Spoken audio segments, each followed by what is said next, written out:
بہت سے ہمارے بھولے بھالے مسلمان اس غلط فہمی میں مبتلا ہو سکتے ہیں کہ آخر وہ بھی لا الہ الا اللہ محمد رسول اللہ کا کلمہ پڑھتے ہیں، بلکہ قادیانی ہم سے زیادہ زور کے ساتھ اور زیادہ نمائش کے ساتھ کلمہ پڑھتے ہیں۔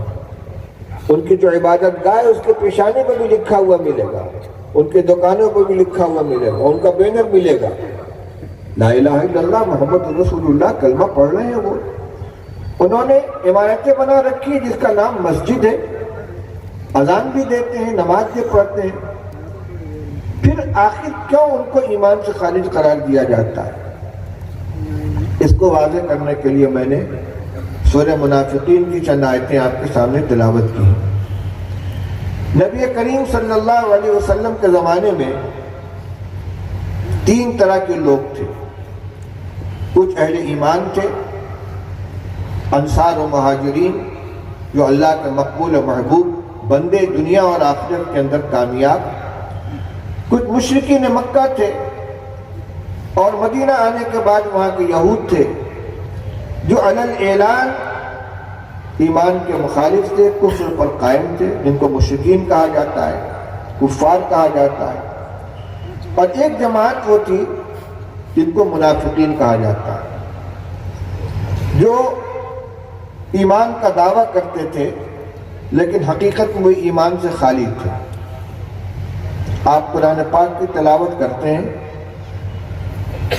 سورہ بقرہ کی ابتدائی آیتیں پڑھیے۔ بسم اللہ الرحمن الرحیم، الف لام میم ذالک الکتاب لا ریب فیہ ھدی للمتقین، یہاں سے لے کر اولئک علی ھدی من ربہم واولئک ھم المفلحون تک ایمان والوں کا، ان کی صفات کا تذکرہ ہے۔ ان الذین کفروا سواء علیہم اانذرتہم ام لم تنذرہم لا یؤمنون، ختم اللہ علی قلوبہم وعلی سمعہم وعلی ابصارہم غشاوہ ولہم عذاب عظیم۔ ان 2 آیتوں میں کفار و مشرکین کا تذکرہ ہے کہ جن کا کافر ہونا طے ہو چکا، جو کفر پر جمے ہوئے ہیں، آپ ان کے اوپر محنت کریں نہ کریں، وہ کفر سے ہٹنے والے نہیں ہیں۔ لیکن اس کے بعد جو سلسلہ شروع ہوتا ہے، وَمِنَ النَّاسِ مَنْ يَقُولُ آمَنَّا بِاللَّهِ وَبِالْيَوْمِ الْآخِرِ وَمَا هُمْ بِمُؤْمِنِينَ، کچھ وہ لوگ بھی ہیں جو کہتے ہیں کہ ہم اللہ پر ایمان لے آئے اور آخرت کے دن پر ایمان لے آئے، حالانکہ وہ مومن نہیں ہیں۔ يُخَادِعُونَ اللَّهَ وَالَّذِينَ آمَنُوا، اللہ کو اور ایمان والوں کو دھوکہ دیتے ہیں۔ پورا سلسلہ چلا گیا دور تک، مثلہم کمثل الذی استوقد نارا، کئی رکوع تک منافقین ہی کا حال بیان کیا گیا ہے۔ مفسرین یہ فرماتے ہیں کہ مسلمانوں کے لیے اور اہل ایمان کے لیے سب سے زیادہ خطرناک منافقین کی جماعت ہے۔ جو کافر ہیں ان کو کھلا ہوا دشمن جانا جاتا ہے، ان سے حفاظت کی جاتی ہے، لیکن یہ آستین کے سانپ جو مسلمان ہونے کا دعویٰ کرتے ہیں، دل میں کفر چھپائے ہوئے ہیں، یہ اسلام کے لیے اور مسلمانوں کے لیے سب سے زیادہ خطرناک ہے۔ قرآن پاک کی ایک مستقل سورت سورہ منافقین کے نام سے نازل ہوئی ہے، اس کی ابتدائی آیتوں کا ترجمہ سنیے اور اپنے مقابل جماعت قادیانیوں کے حال سے اس کا موازنہ کیجیے۔ اللہ تعالیٰ ارشاد فرماتے ہیں، اذا جاءك المنافقون قالوا نشهد انك لرسول اللہ، منافقین جب آپ کے پاس آتے ہیں تو کہتے ہیں کہ ہم گواہی دیتے ہیں کہ آپ بلا شبہ اللہ کے رسول ہیں، ہم گواہی دیتے ہیں کہ بلا شبہ یقیناً آپ اللہ کے رسول ہیں۔ آگے کیا فرمایا؟ واللہ یشہد اذا جاءك المنافقون قالوا نشهد انك لرسول اللہ واللہ یشہد ان المنافقین لکاذبون، اللہ گواہی دیتا ہے کہ منافقین پکے جھوٹے ہیں۔ آگے کیا فرمایا؟ واللہ یعلم انک لرسولہ واللہ یشہد ان المنافقین لکاذبون، اللہ جانتا ہے، یہ بات حقیقت ہے کہ آپ اللہ کے رسول ہیں، لیکن منافقین پکے جھوٹے ہیں۔ کیوں جھوٹے ہیں؟ جو بات کہہ رہے ہیں وہ سچی ہے اور اللہ تعالیٰ اس کی تصدیق فرما رہے ہیں، وہ بھی یہی کہتے ہیں انک لرسول اللہ۔ اللہ تعالیٰ فرماتے ہیں اللہ جانتا ہے کہ آپ اللہ کے رسول ہیں، لیکن پھر بھی فرمایا جا رہا ہے کہ اللہ گواہی دیتا ہے کہ یہ جھوٹے ہیں۔ علماء نے لکھا ہے، مختصر المعانی بلاغت کی کتاب ہے، اس میں اس کو حل کیا ہے تفسیر کی کتابوں کے حوالے سے۔ اصل میں ان کا یہ کہنا تھا کہ ہم دل سے کہتے ہیں کہ آپ اللہ کے رسول ہیں، یہ جھوٹے اس لیے کہ دل سے نہیں کہتے، صرف دکھاوے کے لیے کہتے ہیں۔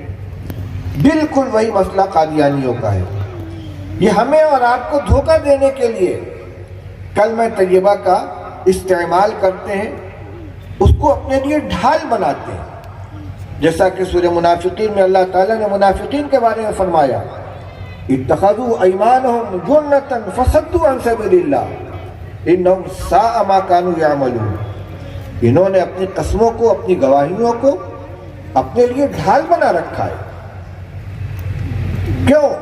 لیصدوا عن سبیل اللہ، دوسروں کو اللہ کے راستے سے گمراہ کرنے کے لیے، روکنے کے لیے، دھوکہ دینے کے لیے کہ دیکھو ہم بھی وہی کلمہ پڑھتے جو تم کلمہ پڑھتے ہو، ہمارا بھی اسی طرح کا نام ہے جو تمہارا نام ہے۔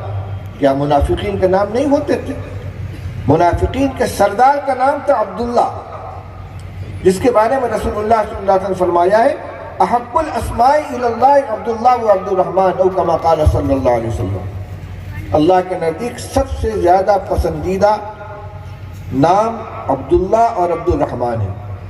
اس رئیس المنافقین عبداللہ ابن ابی نے بھی اپنا نام عبداللہ رکھ رکھا تھا، لیکن کیا اس کی وجہ سے اس کی نجات ہو گئی؟ رسول اللہ صلی اللہ علیہ وسلم نے اس کی نماز جنازہ پڑھا دی تھی تو آیت نازل لا تقم علی قبرہ لا تصلی علی احد منهم مات ابدا ولا تقم علی قبرہ انہم ماتوا وہم کافرون۔ ان میں سے کوئی مر جائے تو آپ اس کی نماز جنازہ نہ پڑھیں، اس کی قبر پر نہ کھڑے ہوں، یہ کفر کی حالت میں مرے ہیں۔ اور قرآن پاک میں فرمایا گیا ان المنافقین فی الدرک الاسفل من النار، یہ جو زبان سے ایمان کا دعویٰ کرتے ہیں دل میں ان کے ایمان نہیں ہے، یہ جہنم کے سب سے نچلے، سب سے گہرے طبقے کے اندر ہوں گے۔ اس لیے میرے بھائیوں، اس سے دھوکہ نہیں کھانا چاہیے کہ ان کے نام ہمارے ناموں جیسے ہیں۔ انہوں نے عبادت گاہوں کا نام مسجد رکھ رکھا ہے، یہ بھی اذان و اقامت کے قائل ہیں، شکل و صورت ہماری جیسی بنا رکھی ہے۔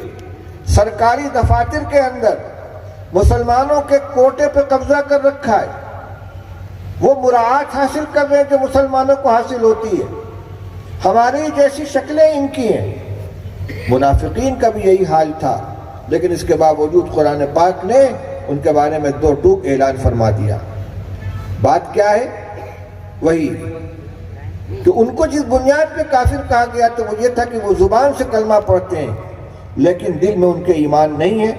قادیانی محمد رسول اللہ صلی اللہ علیہ وسلم کو کہ رسالت کا بظاہر اقرار تو کرتے ہیں لیکن آپ کو خاتم النبیین نہیں مانتے، اور رسول اللہ صلی اللہ علیہ وسلم نے صاف فرما دیا ہے انا خاتم النبیین لا نبی بعدی، میں آخری نبی ہوں، میرے بعد کوئی نبی نہیں آئے گا۔ اور یہ بات خود قرآن پاک کے اندر موجود ہے ما کان محمد ابا احد من رجالکم ولکن رسول اللہ و خاتم النبیین۔ حضرت محمد مصطفیٰ صلی اللہ تعالی علیہ وسلم تم میں سے کسی مرد کے باپ نہیں تھے، کیونکہ آپ کی ساری اولاد نرینہ کا انتقال ہو چکا تھا، لیکن آپ اللہ کے رسول ہیں اور خاتم النبیین ہیں۔ احادیث میں رسول اللہ صلی اللہ علیہ وسلم نے مثالیں دے دے کر سمجھایا ہے۔ آج فرمایا میری مثال ایسی ہے جیسے کسی شخص نے کوئی محل بنایا، بہت خوبصورت محل ہے لیکن اس میں ایک اینٹ کی جگہ خالی ہے۔ لوگ آتے ہیں اس محل کے اطراف میں گھومتے ہیں، اس کو دیکھتے ہیں، پھر کہتے ہیں بہت خوبصورت محل ہے لیکن یہ ایک اینٹ کی جگہ خالی ہے۔ حضرت نبی کریم صلی اللہ علیہ وسلم فرماتے ہیں کہ وہ آخری اینٹ میں ہوں۔ قصر رسالت کی آخری اینٹ حضرت محمد مصطفیٰ صلی اللہ علیہ وسلم ہے۔